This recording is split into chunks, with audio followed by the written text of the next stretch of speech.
because of our economic reliance on China, not just our partners, our reliance on China, that if they shut down the antibiotic production into the United States, you're talking catastrophic consequences. The manufacturing of chips is not done in the United States anymore. It's done in China. That's why cars are sitting in ports but can't operate, because the chips can't be inserted. Why? Because we don't have the chips. Harry, it's economic warfare. Absolutely. And so we have cars that are sitting on lots in the Detroit area, in Alabama, and elsewhere. They cannot be sold. And so why? Because the chips are missing. So what the automobile manufacturers are doing is that they're putting chips in temporarily to move them off the lots, then taking the chips out in order to insert them in other cars, but then those cars cannot be sold to the American people. But I think it's even worse than what the Chinese have done, in the sense that we have clear and unmistakable evidence of U.S. complicity going back to the pandemic, going back to what Andy was suggesting.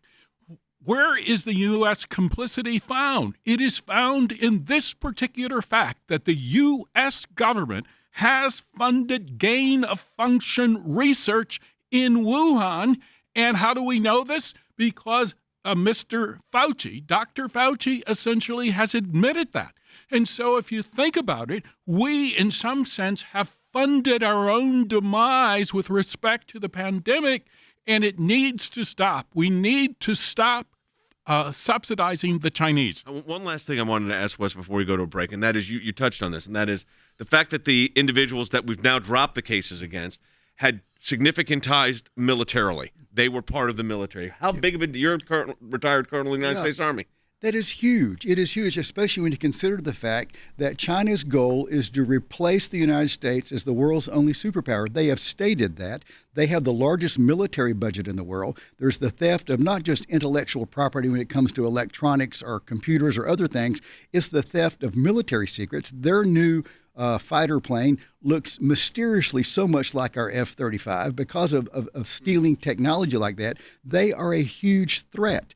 They're built up in the South China Sea. Their human rights abuses, all of these things that China is doing, we are crippled in our response to them because we're not willing to make the hard choices to divorce ourselves economically from this horrible country that abuses and kills their own people, that manipulates the world. And clamps down on religious freedom. There is no religious freedom. Yeah. And yet, because of our economic ties, whether it's cars or medicine or medical equipment or whatever, we cannot take a hard stance, and we need to.